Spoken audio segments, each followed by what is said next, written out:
29 de novembro de 2012. 29 de novembro de 2012 faleceu na cidade de São Paulo uma das pessoas que eu mais admiro no campo do jornalismo, da comunicação, que é Joelmir Betting. Joelmir Betting, um homem nascido em Tambaú, na região da Grande Ribeirão Preto, uma pessoa genial, que veio para a cidade de São Paulo ainda jovem para fazer ciências sociais na Universidade de São Paulo. Aliás, da turma dele, na classe dele, ficava Ruth Cardoso, né, esposa do professor Fernando Henrique Cardoso, Francisco Vefort, que um grande pensador também, que foi genro do professor Paulo Freire, e o grande e o especial Joelmir Betting, alguém que é marca daquilo que seria o comentário na televisão, na reflexão sobre economia, sobre sociedade. E ele, Joelmir Betting, começou a sua atividade no mundo da comunicação no campo do esporte. Eu tive a honra de fazer com ele algumas palestras, vez ou outra, não juntos no mesmo palco, mas no mesmo evento, e ele tinha duas coisas especiais na comunicação. A primeira delas é que ele lançava muito mão do jeito caipira que ele carregava, do modo de comunicação que ele aprendia, e ele o fazia sempre com alegria, naquilo que ele chamava de para-choque de caminhão. O que ele aprendia no para-choque dos caminhões. E ele tinha duas coisas que eu nunca, claro, podia repetir com ele próximo, porque seria plágio direto, mas que ajudaria imensamente. Ele citava muito uma frase, ele disse que leu isso num caminhão um dia, que é: antes eu era só sonho, agora nem durmo. Sempre ele citava isso, Joelmir Betting. Antes eu era só sonho, agora nem durmo. E é interessante, porque isso vale para várias coisas, na política, na economia, no futebol, né, em várias circunstâncias. E Joelmir tinha o jeito mais inteligente que eu já vi para terminar uma palestra. Ele o fazia, não tem como imitá-lo naquilo, genial. Demora um pouco para entender a maneira como ele terminava, era muito comum e eu gostava de ver isso, porque quando ele ia concluir a palestra, quando ele dizia isso que eu vou dizer agora, as pessoas demoravam alguns segundos para entender o que ele tinha acabado de fazer. Havia um delay, né, em relação à fala e à compreensão, mas sempre foi muito divertido ficar acompanhando, porque ele terminava a palestra dizendo: bom, eu queria agradecer a presença de todas as pessoas, a possibilidade, né, de terem aqui acompanhado essa reflexão, e eu queria terminar dizendo, dizia ele, queria terminar dizendo que na vida, com toda a minha trajetória e experiência, eu aprendi duas coisas. A primeira delas é nunca dizer tudo o que eu sei. Boa noite e obrigado. E havia uma certa demora para compreender o que ele tinha colocado, mas quando se entendia, a reação era exatamente essa que nós temos agora. No entanto, Joelmir tem uma importância forte na minha vida pessoal por conta de algo que eu contei a ele um dia, e que ele não imaginava, porque eu nasci em Londrina, no norte do Paraná, no ano de 1954. E eu nasci no dia 5 de março. 5 de março, que aliás é o Dia Nacional da Música Clássica no Brasil, porque é exatamente o aniversário de nascimento de Heitor Villa-Lobos. Eu, aliás, nasci no dia do aniversário da minha mãe, Emília, que fazia 25 anos exatamente no dia, né, em que eu nasci. Em 1961, ainda morando em Londrina, eu tinha, portanto, o ponto de fazer 7 anos de idade, em 1961. No dia 5 de março de 1961, que era um domingo, eu fazendo 7 anos, meu pai, Antônio, permitiu que eu pegasse o rádio portátil dele. Só quem tem muito mais idade, como eu, talvez se lembre de que existia um rádio transistor, que era um rádio portátil a pilha, de uma marca japonesa que era Spica. E tinha, inclusive, uma capa de couro em volta do rádio. Era uma capinha de couro. Tem gente que encontra isso, né, em alguns museus. E naquele dia, ele permitiu que eu ouvisse o jogo, porque estava jogando naquele dia no Maracanã, contra o time do Fluminense, o meu time, que é o Santos. Eu nasci em Londrina, aquela região no Paraná, torce muito para times de São Paulo, né, e eu cresci torcendo, né, para o Santos Futebol Clube. No dia 5 de março, 7 anos de idade, meu pai autorizou que eu usasse o rádio dele para ouvir o jogo no Maracanã. E nesse dia, o Santos, numa partida do torneio Rio-São Paulo, que é um torneio que fazia o confronto entre os times dos dois estados desde os anos 1930, trouxe o grande ídolo Pelé. Nesse dia, Pelé fez 2 gols. O Santos venceu a partida por 3-1, e uma das coisas mais gostosas é que no gol do Fluminense ficava Castilho, um dos grandes goleiros da nossa trajetória. Para terem uma ideia, ele era o goleiro reserva, né, da seleção brasileira em 1958 e 1962. Quando nós ganhamos os 2 primeiros títulos mundiais, ele era exatamente o goleiro, o Castilho. E na ponta direita do Fluminense, um dos melhores jogadores e técnicos que o Brasil já teve, que foi Tele Santana. Tele Santana era o ponta direita do Fluminense. E o Santos tinha um ataque, que claro que dá saudade, que era Dorval, Coutinho, Pelé e Pepe. Dorval, Coutinho, Pelé e Pepe. E nesse dia, o segundo gol do Santos, um pouquinho antes do intervalo, foi do Pelé de novo. E foi um gol tão magnífico, tão estupendo, tão inacreditável, tão melhor do que qualquer outra coisa que alguém já houvera feito no Maracanã, que quando ele fez o gol contra o Fluminense, a torcida inteira do Fluminense se levantou para bater palma para ele. E eles bateram palma para o Pelé num gol contra o Fluminense durante 5 minutos. Isso é inacreditável. Esse gol foi tão estupendo, tão magnífico, pena que se perdeu a imagem. Existe o som, a narração do gol, mas a imagem ela teve que ser simulada nos filmes sobre a vida do Pelé. Pois bem, esse gol foi tão estupendo que Joelmir Betting, que na época trabalhava no esporte, ele decidiu que esse gol merecia uma placa.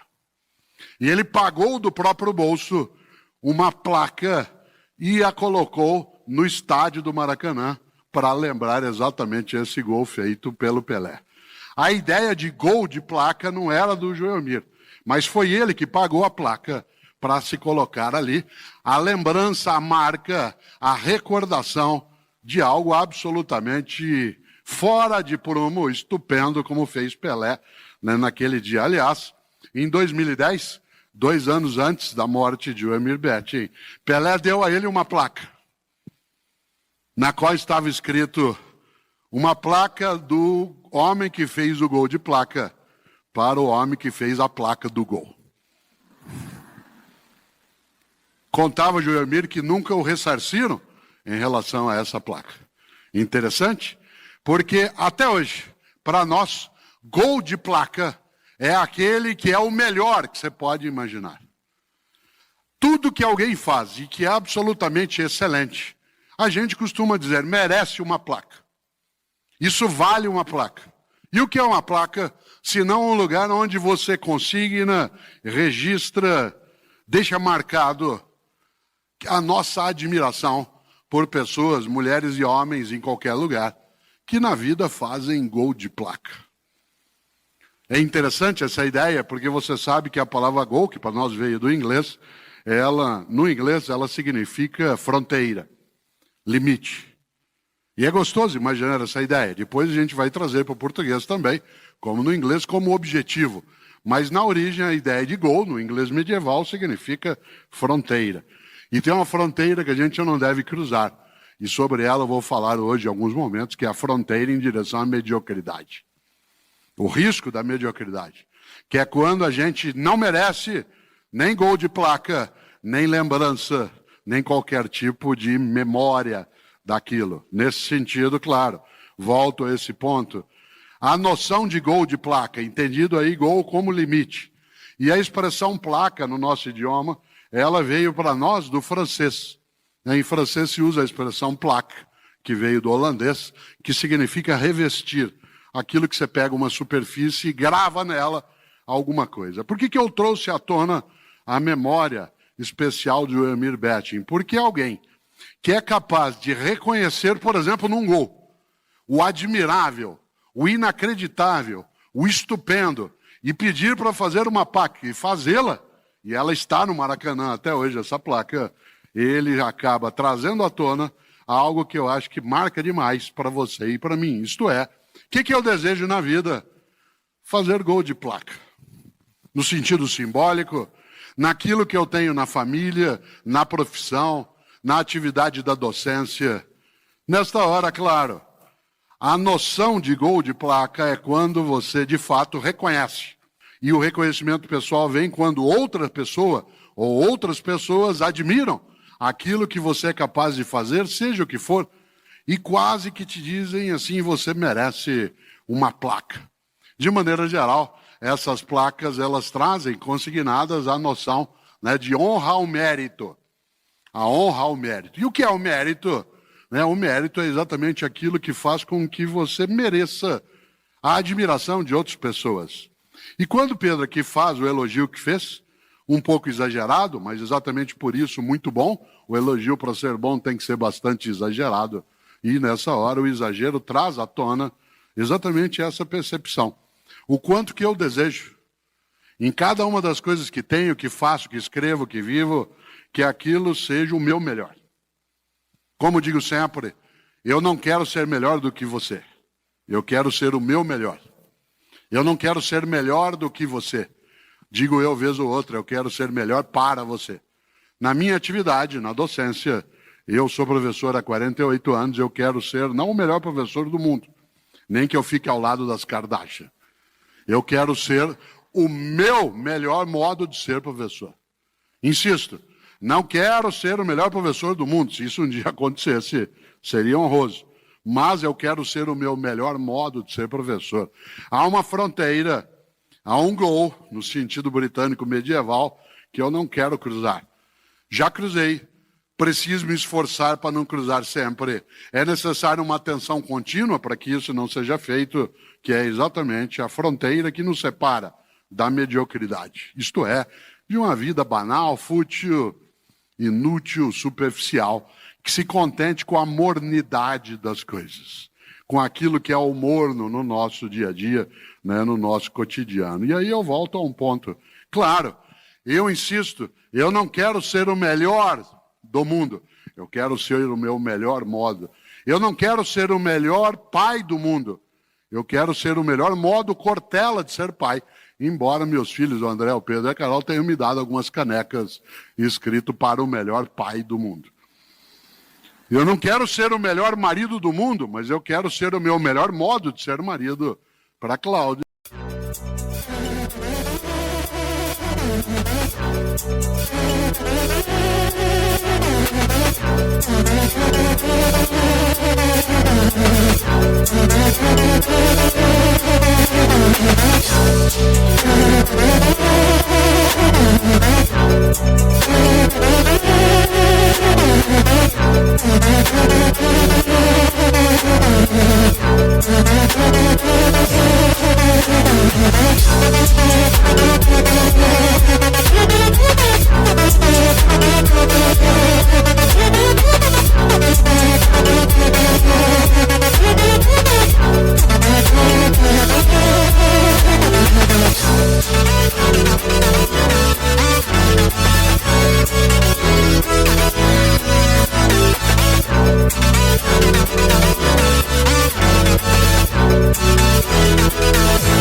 Eu não quero ser o melhor professor do mundo.